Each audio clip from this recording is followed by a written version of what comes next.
All दो index कोई बहुत बड़ा ब्रेक थ्रू देने को तैयार नहीं है, अभी उसी ट्रेजेक्ट्री में है। आप स्टॉक स्पेसिफिक क्या चीज कर रहे हैं इस वक्त?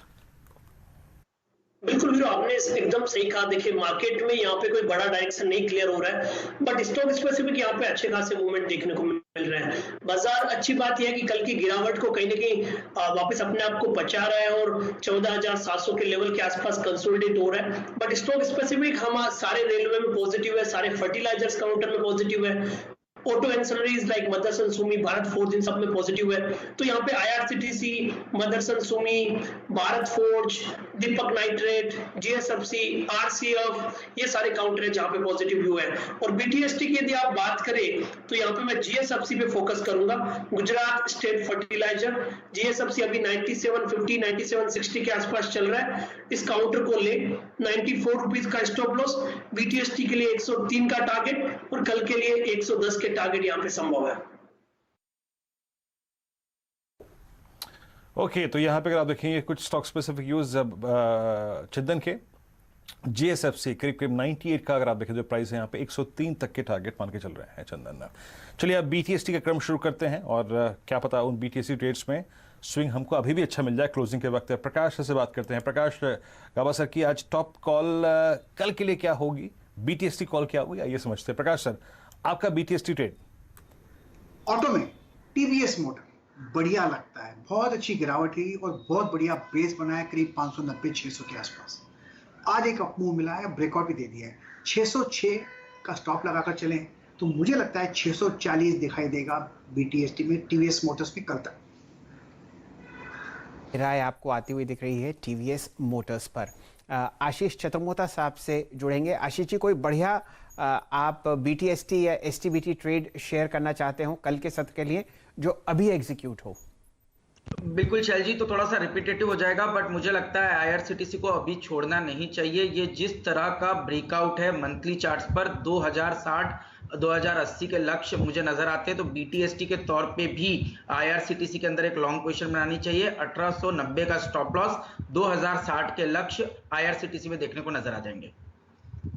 ये राय आपको आती हुई दिख रही है आईआरसीटीसी पर। मेरे ख्याल से वीरेंद्र जी आप मान के चलिए कि जो हम लोग ऑल टाइम हाई ट्रैक कर रहे हैं मेरे ख्याल से 1980 का, वो आपको ध्वस्त होता हुआ दिखेगा या तो आज या फिर डेफिनेटली कल, जिस हिसाब से यहाँ पर हम लोग बाय कॉल्स कलेक्ट करते हुए दिख रहे हैं।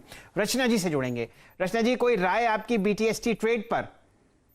जी मेरा एक्चुअली बीटीएसटी में सेल आइडिया है जी, और उसमें दो नाम है। एक तो इंडस टावर्स जो ब्रेकडाउन हो रहा है बहुत अच्छे से, एक है कोफोर्ज जिसमें मुझे यह है कि अभी भले ही वो गिरा नहीं है ज्यादा लेकिन वो गिरेगा। तो कोफोर्ज का जो मेरा कॉल है उसमें 2530 पे शॉर्ट में एसएल बताना चाहूंगी मैं। और नीचे वाली साइड पे टारगेट्स में हम 2440, 2415 एंड 2370 ये टारगेट्स के लिए नजर रख सकते हैं। और इंडस टावर भी बहुत वीक है, तो अगर मार्केट कल अपसाइड पे फॉलो थ्रू ना दे तो इसमें भी फर्दर गिरावट आ सकती है। अभी 252 पे है, उसमें फर्दर वो 245 और 40 की तरफ जा सकता है। चलिए हमारे बहुत जाने माने कवि हुए रचना जी, उनका नाम था ठाकुर रविंद्रनाथ। वेस्ट बंगाल से वो हमारे साथ जुड़ते थे और यूँ मान के चलिए उनकी एक बड़ी फेमस कविता है एकला चलो रे। तो जब जब आपको पूरी दुनिया बीटीएसटी ट्रेड में लॉन्ग साइड करती हुई दिखेगी तो रचना जी आपको 2 शॉर्ट कॉल देंगी और वो आपके सामने बहुत बेहतरीन तरीके से काम भी करती हुई दिख रही हैं। बाजार में एक बहुत बढ़िया नियम है, अगर आप हर्ड के विरुद्ध चलेंगे तो आप ज़्यादा पैसे कमाएंगे और फिलहाल वो आपको बहुत बढ़िया तरीके से होता हुआ दिख रहा है। 2 शॉर्ट ट्रेड्स जबकि पूरी दुनिया लॉन्ग है। तो रचना जी आपको हमारी तरफ से बहुत बहुत शुभकामनाएं। और वीरेंद्र जी, थोड़ा सा मैं इंटरप्ट करूंगा आपका ये बीटीएसटी का प्रोसेस, आपका ध्यान केंद्रित करूंगा पूरे के पूरे फार्मा स्पेस पर। कुछ आप पकड़ पा रहे हैं क्या वहां पर? जी हाँ, फार्मा में अगर आप देखें तो इस वक्त 2-3 स्टॉक्स अच्छे लग रहे हैं। एक बार जरा मैं ओआई की समरी भी रखना चाहूंगा। एक बार आप लेके आइए सन फार्मा। इस वक्त अभी कुछ देर पहले भसीन साहब ने भी इस पर टिप्पणी की थी और सन फार्मा और एक बार 604 के स्तर पर ट्रेड करता हुआ। सन फार्मा में प्रॉपर्टी क्या है इस वक्त, याद रखिएगा, 1 2 3 4 5 6 7 सेशन से ये स्टॉक अपने 50 डेमा को रिस्पेक्ट दे रहा है। 7 सेशन से ये स्टॉक अपने 20 डेमा को क्रॉस नहीं कर पा रहा है। लेकिन इसे कहते हैं कंसोलेशन विद द पॉजिटिव बायस, क्योंकि कैंडल्स जो हैं वो ऊपर की तरफ सरक रही हैं। आशीष, हल्की सी टिप्पणी करिएगा सन फार्मा में। अभी भसीन साहब की टिप्पणी भी थी 604।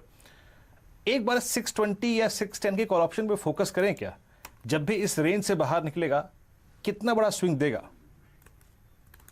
बिल्कुल, तो देखिए वीरेंद्र, पिछले 3 हफ्तों से करेक्शन का एक प्रोसेस इस स्टॉक में चालू था और ये कहीं ना कहीं इस स्टॉक ने एक बेस बनाने की अब कोशिश कर ली। लास्ट टाइम जो लो बना था वो 590 पे बना, कल का जो लो बना वो 594 का बना और आज आप देखेंगे उसके बाद अब हम 608 पे ट्रेड कर रहे हैं। तो कहीं ना कहीं माना जा सकता है कि अब 594 एक स्ट्रॉन्ग सपोर्ट के तौर पे सन फार्मा में काम करेगा। तो मेरे हिसाब से 620 की कॉल ऑप्शन पे इस समय ध्यान दिया जा सकता है। 620 की कॉल ऑप्शन इस समय जो ट्रेड कर रही है वो मैं डेटा जरा सा निकाल रहा हूं, तो 620 की कॉल ऑप्शन पे पोजीशन बनानी चाहिए और यहां पर पे जो स्टॉप लॉस लगाना चाहिए वो लगाना चाहिए 598 का। अगर से 598 के लेवल ब्रेक नहीं हुए तो मैं समझता हूं यहां पे एक अच्छी तेजी देखने को मिलेगी और ये कॉल ऑप्शन आपको कम से कम 12 से 13 रुपए की बढ़त मौजूदा स्तरों से दिखा सकता है। ये राय आपको आती हुई दिख रही है सन फार्मा पर। वीरेंद्र जी, एक दो स्टॉक्स और चहक रहे हैं फार्मा स्पेस पर, मैं सिर्फ स्क्रीन पर आपको लाके दिखाता हूं। डायरेक्टर साहब, लाइए इप्का का स्टॉक प्राइस और लाइए डिवीज लैब, ये दोनों आपको दिन के उच्चतम लेवल पर ट्रेड करते हुए दिखेंगे।